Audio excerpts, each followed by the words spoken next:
Bismillahirrahmanirrahim. Assalamualaikum warahmatullahi wabarakatuh. Innal hamdalillah nahmaduhu wa nasta'inuhu wa nasta'jihi wa natubu ilaihi wa na'udzu billahi min shururi anfusina wa sayyiati a'malina. May yahdihillahu fala mudilla lahu wa may yudlil fala hadiya lahu. Asyhadu an la ilaha illallah wahdahu la syarika lah wa asyhadu anna Muhammadan abduhu wa rasuluh. Allahumma shalli wa sallim wa barik ala nabiyyina Muhammadin wa ala alihi wa ashabihi wa man tabi'ahum bi ihsanin ila yaumiddin. Wa qalu subhanaka la ilma lana illa ma 'allamtana innaka antal alimul hakim. Allahumma anfa'ni bima 'allamtani wa 'allimni ma yanfa'uni warzuqni man yanfa'uni. Ibu bapak sekalian, para jamaah rahimakumullah, alhamdulillah senantiasa kita bersyukur kehadiran Allah Subhanahu wa taala. Pada malam hari ini Allah taala masih berkenan melimpahkan bermacam nikmat dan rahmatnya kepada kita semuanya, sehingga pada malam hari ini kita masih diberi kesehatan dan nikmat-nikmat yang lain tentunya, sehingga kita bisa melaksanakan sholat maghrib yang alhamdulillah bisa kita laksanakan dengan berjamaah. Kita lanjutkan dengan majelis kajian fikih muyasar ini. Shalawat dan salam tidak lupa semoga tercurah atas Nabi Muhammad sallallahu alaihi wa alihi wasallam, yang semoga terlimpah pula keluarganya dan semuanya yang senantiasa istiqomah dengan dinullah ini sampai hari. Ibu bapak sekalian, para jamaah rahimakumullah, pada kesempatan yang lalu, satu minggu yang lalu, kita sampai pada persoalan anidatul kufar, pada persoalan bejana milik orang-orang kafir, orang-orang di luar kaum muslimin. Sehingga kesimpulannya adalah pada dasarnya bejana-bejana, wadah-wadah yang dimiliki oleh orang-orang kafir itu pada asalnya kita boleh menggunakannya selama kita tahu, ya, kita paham bahwa orang atau pemilik bejana itu tidak pernah menggunakannya sebagai tempat untuk menyimpan, menampung benda-benda yang najis. Artinya selama kita yakin, kita mengenal orang itu, dia tidak suka misalnya makan daging babi, tidak suka makan daging anjing misalnya, kita paham, kita kenal, maka kita langsung bisa menggunakannya tanpa mencucinya terlebih dahulu, maka hukumnya boleh mubah. Namun ketika kita tahu dengan keyakinan, dengan pengetahuan bahwa fulan atau si pemilik wadah itu orang yang kita kenal, memang suka mengkonsumsi, ya, daging-daging yang barangkali najis, yang haram, dan kita tahu dengan keyakinan, dengan kenal, maka kita harus mencucinya terlebih dahulu menggunakannya. Ini yang kemarin kita baca, kemarin kita sampaikan. Baik, pada sore hari ini kita lanjutkan al-mas'alatur rabi'atu, persoalan yang keempat, dan ini persoalan yang terakhir kaitannya tentang penggunaan bejana atau wadah. At-taharatu fil aniyatil muttakhadatu min juludil maitati. Persoalan yang keempat ini adalah sucinya wadah-wadah aniyah yang diambil atau yang terbuat min juludil maitati, dari kulit bangkai. Kulit bangkai, maita itu bangkai. Bangkai yang dimaksud itu adalah bangkai binatang yang matinya tidak disembelih dengan cara-cara Islami atau cara yang dibenarkan dengan syariat, maka menjadilah ia bangkai. Karena binatang yang matinya dengan disembelih, maka dia bukan bangkai.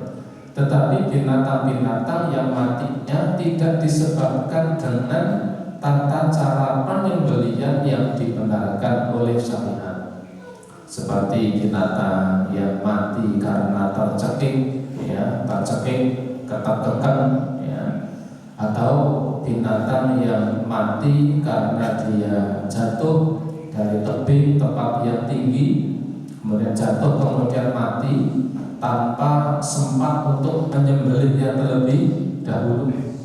Atau pokoknya binatang yang matinya bukan disebabkan dengan cara disembelih melalui cara penyembelihan yang dibenarkan oleh syariat. Maka hukumnya sebagaimana dikatakan oleh mu'allif pengarang kitab ini, jildul maitati idza tubigha tahura wa jaza istimadahu. Beliau katakan jildul maitati, kulit bangkai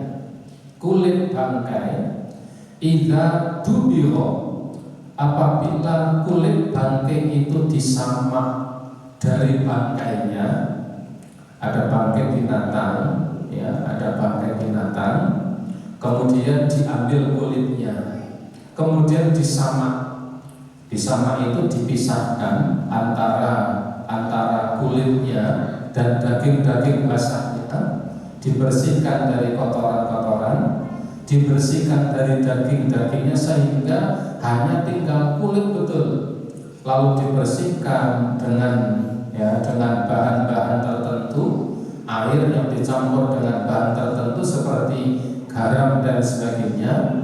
Maka ketika ada seekor atau ada bangkai binatang, ketika kulitnya diambil, sekalipun itu sudah mati menjadi bangkai, kemudian kulitnya diambil, kemudian disamak itu dibersihkan daging-dagingnya, kotoran-kotorannya, sehingga hanya tinggal kulitnya saja, maka kulit bangkai itu tohur. Kulit bangkai itu hukumnya adalah suci, sekalipun kulit bangkai, kulitnya bukan dagingnya. Kita sedang berbicara tentang kulitnya. Maka kulit itu menjadi suci, wa jaza istimaluhu, dan diperbolehkan untuk menggunakannya untuk apa saja. Bisa digunakan untuk tas, bisa digunakan menjadi bahan untuk dipakai menjadi jaket, bisa dipakai menjadi sepatu, bisa dipakai menjadi adawah atau kirbat. Adawah itu bejana kecil yang terbuat dari kulit, jadi kayak kantong kecil yang terbuat dari kulit, itu adawah. Kalau kirbat itu dari kulit tapi besar, Jadi kulit bangkai, ada bangkai binatang yang meninggal, mati. Ada binatang yang mati, kemudian kulitnya itu diambil, disamak, dibersihkan dagingnya, dibersihkan dari kotorannya, maka kulit itu kita diperbolehkan untuk memanfaatkannya. Jaza istamalu, dipakai untuk pakaian, dipakai untuk tempat atau wadah tertentu dan lain sebagainya. Liqauli sallallahu alaihi wasallam, berdasarkan sabda Nabi sallallahu alaihi wasallam, ayyuma ihabin, bangkai apa saja, ya, bangkai apa saja, dubiho, jika kulitnya itu disamak. Ini hadisnya umum ini. Ayyuma ihabin, bangkai apa saja, jika kulitnya itu diambil lalu disamak. Saya hanya bisa mengetahui dengan bahasa disamak. Kalau di Jawa disamak itu di apa? Ada nama sendiri disamak itu apa? Disamak, ya disamak, ya. Jadi kulitnya diambil, kemudian dipisahkan daging-daging yang basah itu, tetelan-tetelannya diambil, karena tetelannya haram. Tetelannya masuk dalam kategori apa? Bangkai.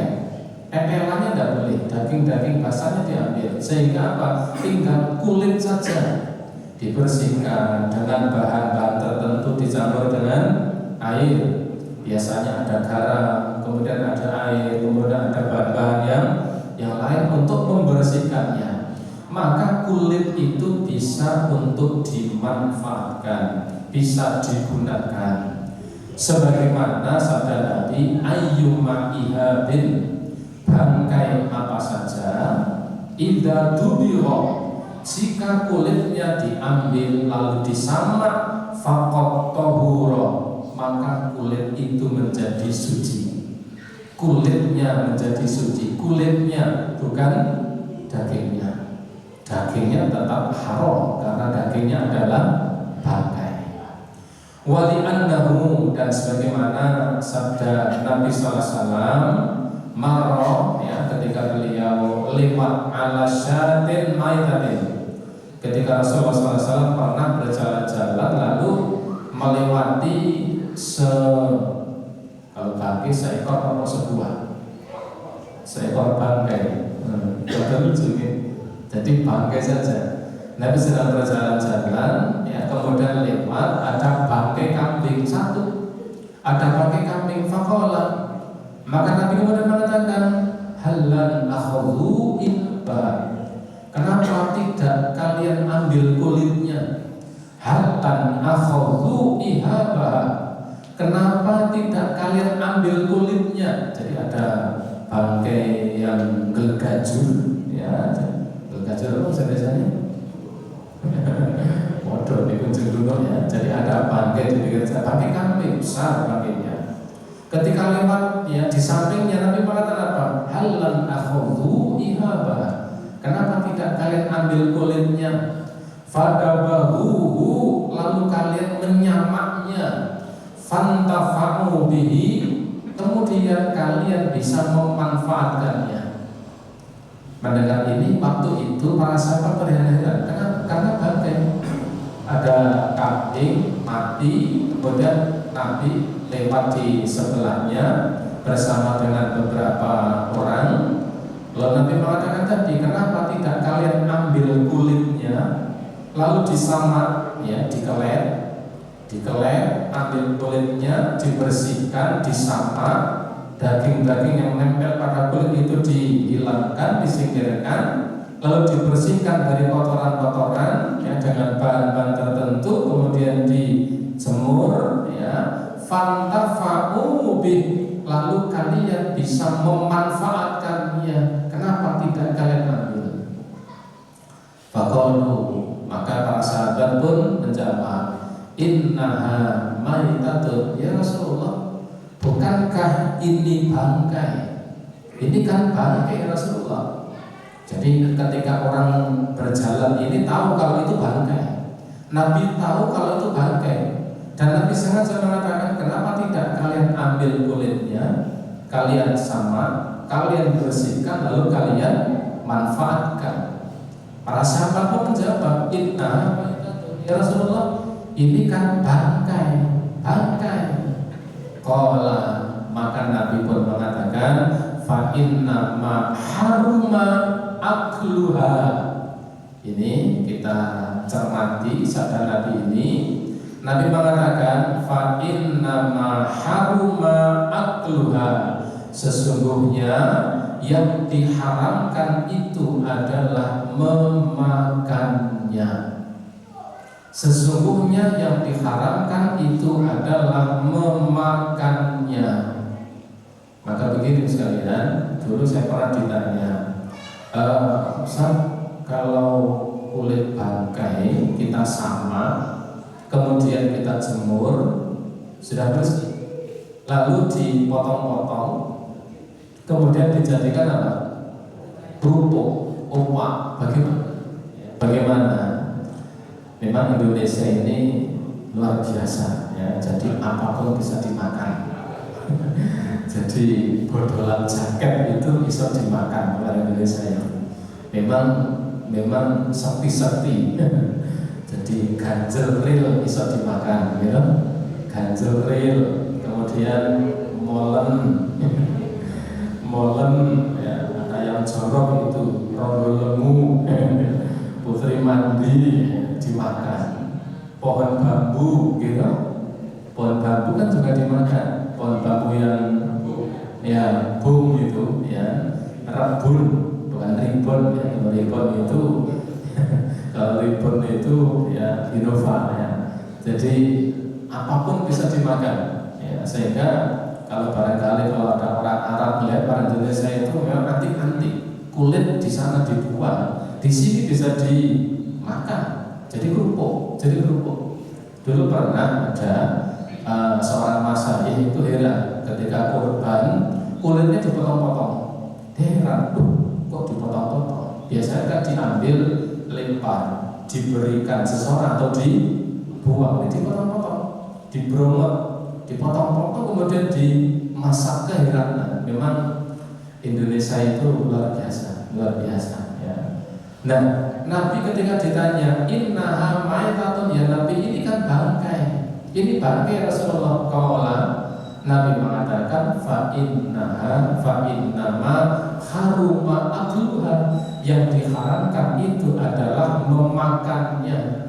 Adapun memanfaatkannya maka itu diperbolehkan. Beda antara memakannya dan memanfaatkannya. Orang Indonesia merusak bahasa. Ki dimanfaatke men iso pangan. Nah, jadi masalah itu. Jadi dimakan dan dimanfaatkan itu berbeda. Ini Nabi dengan jelas mengatakan, ya Nabi itu kan bangkai. Ketika Nabi mengatakan, kenapa tidak kamu ambil kulitnya lalu dikeleti, disama, dan kamu bisa memanfaatkannya? Ditanya Nabi, ini kan bangkai Rasulullah. Rasulullah mengatakan, sesungguhnya yang haram itu adalah memakannya. Wa hadza fima idza kanatil maitatu mimma tahilluha zakatu wa illa fala. Dan ini adalah pada binatang yang ketika ia menjadi bangkai, maka halal dimakan tatkala ia disembelih, manakala ia hidup. Nah, bahasanya mutar. Salah nih. Dan ini adalah bangkai binatang yang ketika ia masih hidup kemudian disembelih, maka binatang ini halal. Berarti apa? Berarti bangkai binatang yang halal dimakan ketika hidup lalu disembelih. Dengan kata lain, ya bangkai binatang yang halal dimakan. Tapi ini di bahasa mata nanti juga payah lagi. Berarti bangkai binatang yang halal dimakan. Bangkai binatang itu ketika hidup disembelih halal dimakan. Wa illa fala, maka jika bukan termasuk binatang yang ketika hidupnya halal disembelih dan dimakan, fala, maka memanfaatkan kulitnya pun juga tidak diperbolehkan. Ini kaidah. Sekalipun ada khilaf di antara para ulama. Misalnya sebagian ulama seperti Imam Asy-Syaukani, Sahibu Nailul Awtar, ya, Imam Syaukani itu ulama yang sangat karismatik. Beliau mengatakan pokoknya halal, baik binatang yang sewaktu hidup halal dimakan atau tidak halal, pokoknya kalau mati kulitnya bisa dimanfaatkan. Ini alasannya Imam Syaukani. Dia mengatakan la nufarriq, kita tidak perlu membedakan antara binatang yang halal dimakan dan tidak halal dimakan. Maka bangkainya sekalipun tidak halal dimakan, maka bangkainya, kulitnya tetap bisa dimanfaatkan. Ini kata Imam Syaukani. Ya, mengambil dasar apa? Keumuman hadis ini. Imam Syaukani mengambil keumuman hadis ini. Ayyuma ihabin dubiro faqat tahura. Ini hadis umum. Hewan apa saja, binatang apa saja, jika dikuliti lalu disamak kulitnya, maka kulitnya menjadi suci. Kalimatnya ayyuma ihabin, bangkai apa saja. Nah, Imam Syaukani mengambil dasar itu. Ya, sekalipun mayoritas ulama seperti ya, ulama-ulama kontemporer, Ibnu Taimiyah, Imam Ibnu Qayyim al-Jauzi, Syaukani, Nasir Sa'di, ulama-ulama kontemporer tetap cenderung pada pembahasan, pada pendapat bahwa yang boleh dimanfaatkan itu adalah kulit dari bangkai binatang yang ketika masih hidup halal untuk dimakan setelah disembelihnya. Adapun binatang yang ketika hidup tidak halal dimakan ketika disembelih, maka memanfaatkan kulitnya pun tetap tidak boleh karena itu adalah najis, tidak menjadi suci. Kemudian amma sya'ruha fahuwa tahirun. Adapun bulu-bulu binatang itu, ya, adapun bulu-bulu binatang itu, maka bulu-bulu itu tahirun, tetap suci. Aisya'ul maitati, artinya bulu-bulu bangkai al-mubahatul aqli fi halil hayati. Bulu-bulu binatang atau bulu-bulu bangkai setelah kulitnya disamak. Jadi bulu ini ketika kulitnya disamak, tetapi ketika kulit masih menempel dengan tidak disamak, maka kulit itu tetap najis karena bangkai. Tetapi ketika kulit itu diambil, disamak, dipisahkan dari daging-daging yang menempel, dibersihkan, maka kulit itu menjadi suci. Bulu-bulu pada kulit yang disamak itu pun juga suci. Ini berbeda ketika kulit itu menempel pada bangkai dan tidak disamak, maka kulit itu zatnya tetap najis karena ia adalah bangkai. Maka dikatakan aisya'ul maitati, maka bulu-bulu binatang al-mubahatul aqli fi halil hayat, yang dibolehkan untuk dimakan ketika masih hidup, ya, ketika masih hidup, maka ini adalah tahur, yaitu suci. Ammal lahmu fa innahu najasun. Adapun dagingnya, maka daging binatang atau daging bangkai ini sekalipun sudah diambil kulitnya kemudian disamak, kulitnya menjadi suci, tetapi dagingnya tetap najis. Fa innahu najasun, maka dagingnya tetap najis. Wa muharramun akluhu, dan diharamkan untuk memakannya. Dagingnya tetap diharamkan, hanya kulitnya saja yang bisa dimanfaatkan, dan dimakan pun tidak diperbolehkan. Liqauli ta'ala, sebagaimana firman Allah Ta'ala, illa ayyakuna maitatan aw daman masfuhan ya aw lahma khinzirin fa innahu rijsun. Dalam surat Al-An'am ketika disebutkan tentang apa-apa yang dihalalkan ya, kemudian disebutkan illa kecuali ayyakuna maitatan, kecuali maitah. Maitah itu bangkai, au daman masfuhan atau darah yang mengalir ya, darah. Sekalipun kalau saya masih kecil dulu ya, di tetangga desa itu ada yang sering memasak darah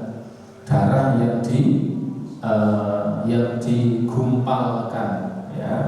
Kalau di tempat saya menamakan didih atau sareh atau didih.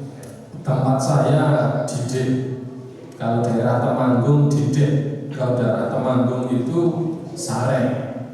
Kalau di Keranggan dulu ya, ada yang menjual dulu bukan sareh, bukan didih, tapi ati gulu ya, jadi ati gulu kok metu ati nih ya, karena memang dari leher disembelih padai apa namanya ya, pada tempat kemudian menggumpal kemudian dimasak. Itu hukumnya haram, selamanya tetap haram. Darah haram untuk dimakan. Yang halal itu adalah hati. Karena hati itu sebagian orang mengatakan hati itu sama dengan darah, tapi menggumpal. Tapi beda, hati dengan darah beda. Limpo juga demikian. Limpo itu juga seperti darah, tapi itu boleh dimakan. Tapi darah tetap tidak boleh dimakan, dikonsumsi. Darah apapun dan dimasak dalam model apapun. Kata Allah illa ayyakuna maitatan, kecuali bangkai ya, bangkai ini haram. Kecuali kalau Nabi mengatakan bangkai ikan dan belalang. Bangkai belalang dengan sekian varietasnya, jika tidak membahayakan untuk dimakan, maka halal. Bangkai belalang. Barangkali kalau zaman sekarang tidak ada makan belalang ya. Kalau dulu di kampung saya masih kecil, kalau sudah musim kemarau, malam hari sering ke ladang ngobor walang ya, dan dimakan, digitesi ndase gawa Bali tanpa disembelih. Nyembelih walang gimana ya, walangnya kecil, pisaunya besar, nggak bisa. Nah, itu halal, bangkai belalang dan bangkai ikan laut. Nabi mengatakan ketika ditanya tentang laut, Nabi mengatakan laut itu tahurun ma'u, airnya suci sekalipun rasanya asin, karena memang asal air laut itu adalah asin. Air laut itu suci airnya, wal khillu maitatahu, dan halal pula bangkainya. Airnya suci, bangkainya halal. Bangkai ikan laut, bukan bangkai ikan darat yang dimasukkan ke laut, itu jadi beda ya. Jadi bangkai ikan yang hidup di laut itu bangkai yang dihalalkan. Daman masfuhan, darah haram. Aulah mahinzirin, atau daging khinzir ya, khinzir atau babi. Fa'in rijsun, maka ini semua adalah rijsun atau najis ya, rijsun atau najis. Nah, ibu bapak para jamaah rahimakumullah, kemudian dikatakan ya, masih ada penjelasan singkat, wa yahsulu dabhu bitandifil adha wal qadari alladzi kana fil jildi, dan ya, menyamak kulit itu caranya adalah bitandifil adha, dengan membersihkan kotoran-kotoran, wal qadara, atau sesuatu yang najis, alladzi kana fil jildi, yang menempel pada kulit. Termasuk apa?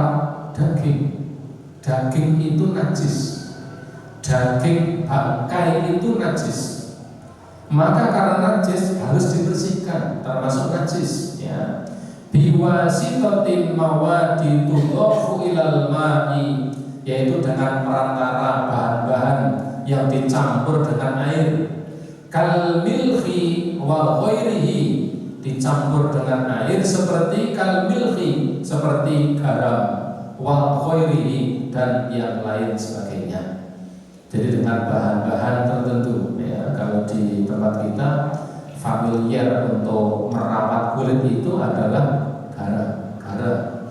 Kalau ada musim kurban itu biasanya pedagang kulit ini numpuk kulit binatang kurban itu disiram dengan, ditumbuh dengan garam ya, maka itu bisa menjaga kualitas kulit. Nah, menyamak itu membersihkan kulit dari hal-hal yang kotor atau yang najis dengan menggunakan air yang dicampur dengan bahan-bahan tertentu seperti garam dan lainnya. Au bin nabatil ma'ruf, atau dicampur dengan tumbuhan-tumbuhan yang sudah dikenal. Kal korom, seperti korom. Korom ini jenis tumbuhan tertentu, ada buahnya, kemudian tidak terlalu tinggi ya, tapi jenis pohonnya keras, itu korom. Awil ar-ar, atau pohon ar-ar. Ar-ar ini nama pohon tertentu ya. Saya cari translate ke Indonesia, saya tidak menemukan korot itu apa dan ar-ar itu apa. Korot itu di buku Al-Muyassar, Fikih Muyassar, diartikan dengan pohon tertentu, tapi itu tidak betul karena korot itu memang nama pohon tertentu. Ar-ar itu juga nama pohon tertentu. Wa nahwihima, dan lain sebagainya. Ini pohon-pohon atau tumbuhan yang biasa digunakan untuk menyamak kulit. Wa amma ma la tahilluhu dzakatu fa innahu la yudharu. Adapun binatang-binatang yang tidak halal, binatang-binatang yang tidak halal ketika disembelih, tatkala binatang itu hidup, maka sekalipun disamak fa innahu la yudhar, maka kulitnya tetap tidak akan bisa suci. Kulit harimau ya, harimau boleh tak dimakan? Tidak boleh. Kulit harimau yang sering ada itu kulit harimau, atau kulit ya binatang-binatang yang tidak boleh dimakan. Kalau binatang kecil yang berkuku tajam atau yang bertaring, itu binatang-binatang yang tidak boleh dimakan. Kucing sekalipun darahnya suci ya, maka kucing pun juga karena tidak boleh dimakan, maka tidak boleh dikuliti dan disamak, karena tetap tidak akan bisa mensucikannya. Karena yang suci atau yang menjadi suci itu kulit binatang yang sewaktu hidup, setelah disembelih maka hukumnya menjadi halal. Maka dikatakan di sini, adapun binatang-binatang atau bangkai dari binatang yang tidak halal dimakan setelah disembelih ketika hidup, fa innahu la yudhar, maka sekalipun disamak maka tidak akan bisa mensucikannya. Wa ala hadza, atas dasar ini, fajildul hirrah, maka seperti kulit kucing ya, seperti kulit kucing, wa maduna, ataupun yang lebih kecil dari itu, fil hilqah, dalam hal penciptaan, la yudharu bidubri, maka ia tetap tidak akan menjadi suci kulitnya sekalipun disamak. Karena termasuk apa? Binatang yang ketika masih hidup tidak halal, tidak boleh dimakan. Bagus sekalian, kita mencukupkan diri, hati-hati dengan menyimpan binatang yang dikeraskan ya. Binatang yang tidak boleh dimakan lalu di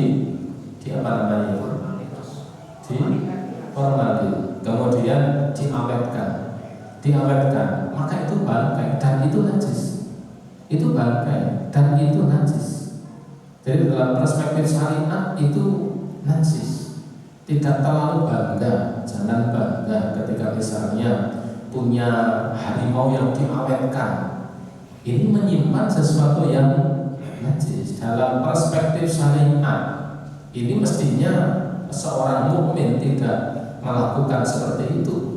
Jangan memelihara harimau yang sudah diawetkan. Memelihara saja yang masih hidup. Ya, kalau memelihara harimau hidup boleh buat kandang, ya, kemudian dipelihara, dikasih makan boleh. Tetapi ketika dibunuh lalu diawetkan jadi seperti patung, maka itu bangkai. Dan bangkai itu nas Al-Quran adalah innahu rijsun, itu adalah najis. Maka dikatakan begitu, ya, la yudharu bidurhi, maka binatang yang ketika hidup tidak halal dimakan sekalipun sudah disembelih, maka kulitnya tetap tidak akan menjadi suci sekalipun disama.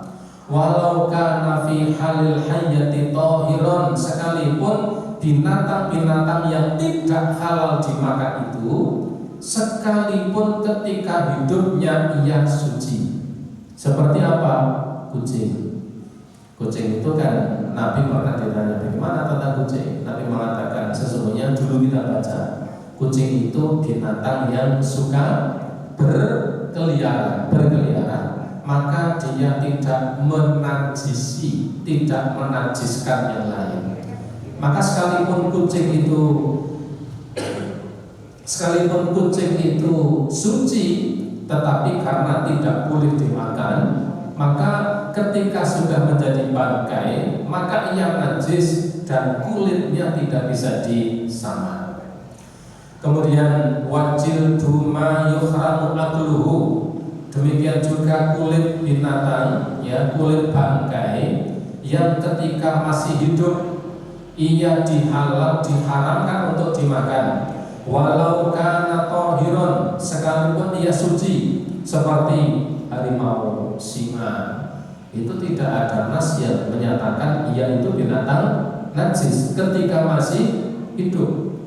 Maka sekalipun binatang yang tidak halal dimakan, sekalipun ketika masih hidup dia suci, fa innahu la yudharu bidubhi, maka ia tetap tidak menjadi suci manakala kulitnya disama.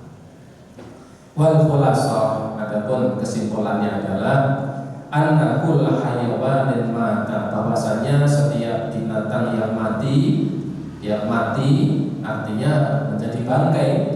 Wahwa, kalau matinya disembelih namanya bukan mati, tapi disembelih. Kalimat mati itu berarti tidak disembelih, ya. Wahwa min makulil lahmi, dari binatang-binatang yang dagingnya halal dimakan. Fa inna jildahu yudharu bidurhi bintibahi,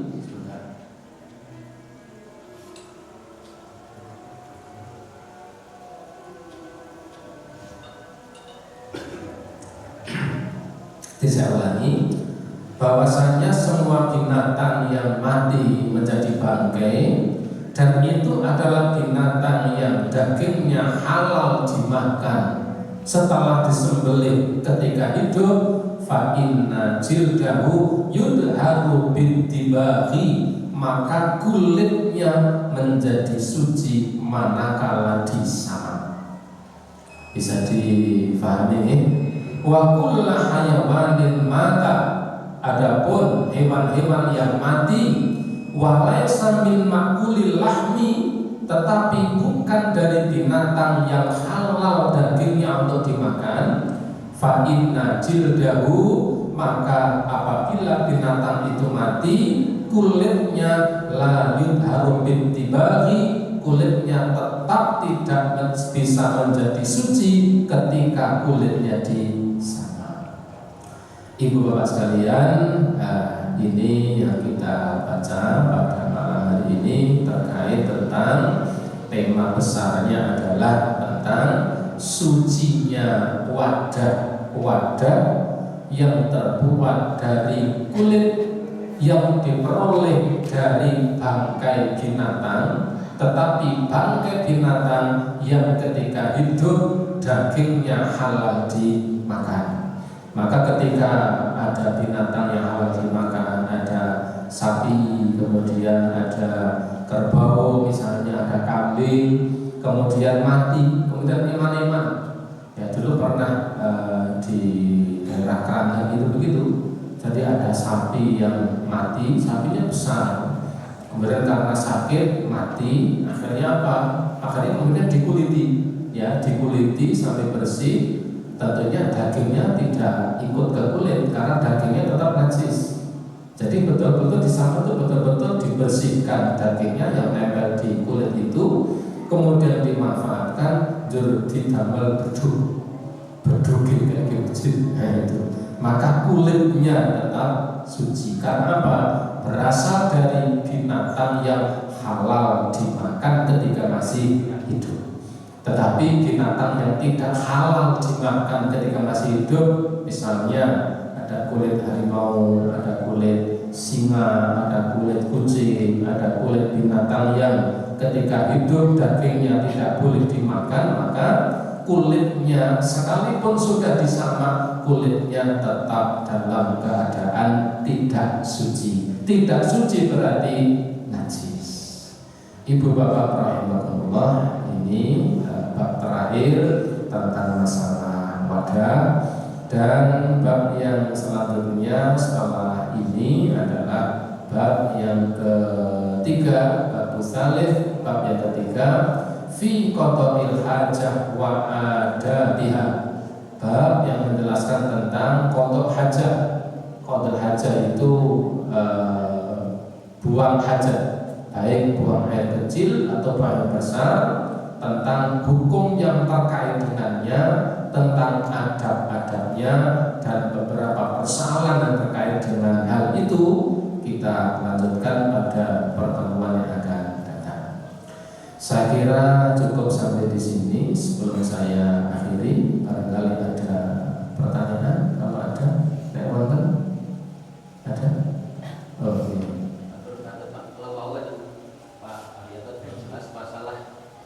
Bangkai di laut itu kan halal, tapi kalau di kolam benar. Bangkai laut, bangkai ikan laut itu halal.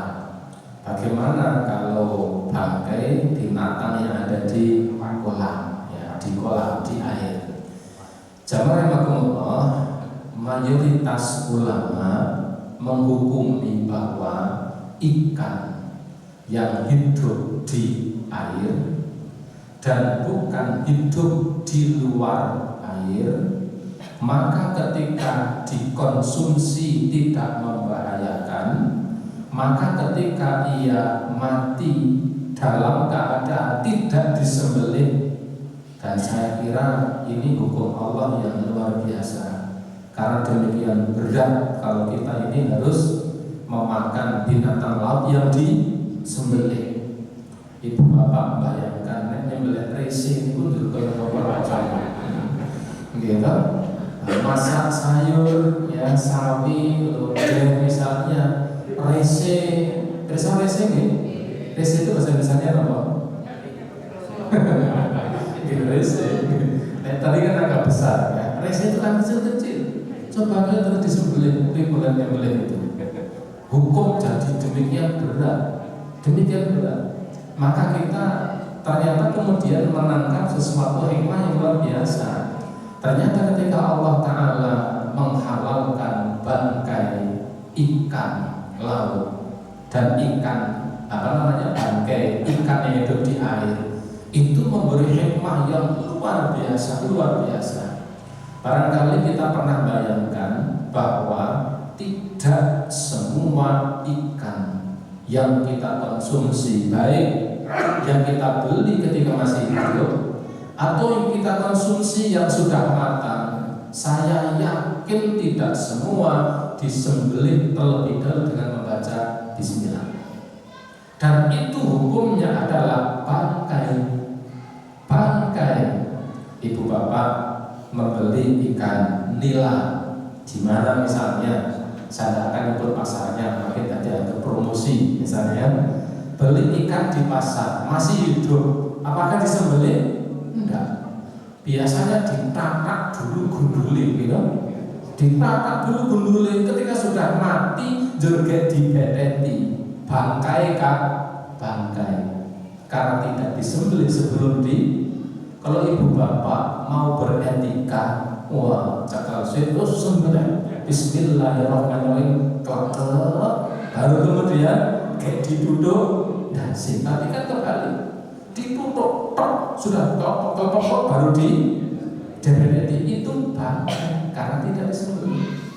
Maka luar biasa betapa Allah Ta'ala itu memberikan hukum pada manusia sedemikian maha murahnya, yang saya tidak bisa bayangkan itu kalau kemudian harus disembelih. Rese sakon niku nyawa piro, ya? Rese sakon itu kan nyawa piro kayak ini, ada rese ciri-ciri kudu disembelih, itu demikian beratnya hukum ini.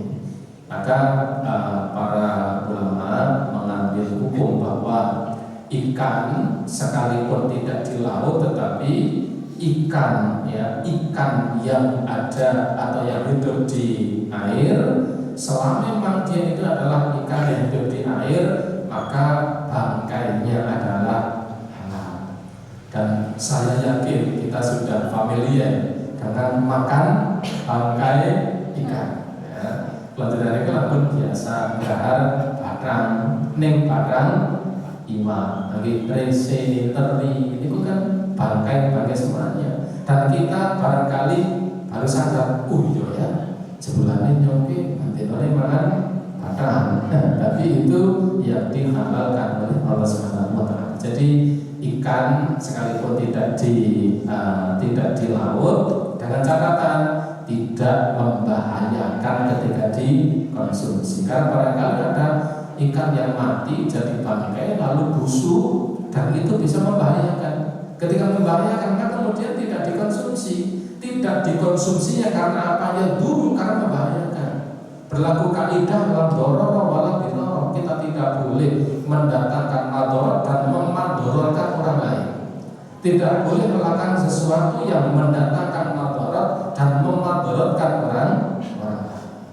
Oh, Allah. Siap? Yang lain? Tadi dijelaskan kalau kulit yang bisa dari bangkai yang telah dimakan itu dibolehkan untuk dimanfaatkan, ya Ustaz. Nah, itu yang mau saya tanyakan, apakah hal itu mencakup juga untuk diperjualbelikan? Apakah itu masuk dimanfaatkan, Ustaz? Itu aja. Terima kasih. Ketika kemudian dia memanfaatkan, kemudian dia menjualnya, ulama khilaf. Ada satu pendapat yang mengatakan tidak boleh jual beli bangkai. Maka atas dasar ini sebagian ulama tidak memperbolehkan akan penjualan kulit binatang yang berasal dari samaan bangkai, karena dia menghukumi itu adalah bangkai.